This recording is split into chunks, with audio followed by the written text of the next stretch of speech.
پچھلی امتوں کے اوپر، پچھلی قوموں کے اوپر فرعون آیا، وہ ایک دور میں آیا، نمرود آیا، وہ ایک دور میں آیا.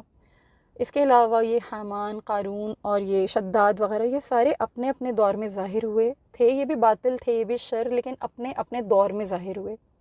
ہم جس دور میں ہیں اس میں سارا کا سارا شر اکٹھا ہو چکا ہے، ایک ساتھ بیک وقت ہم پر حملہ آور ہے.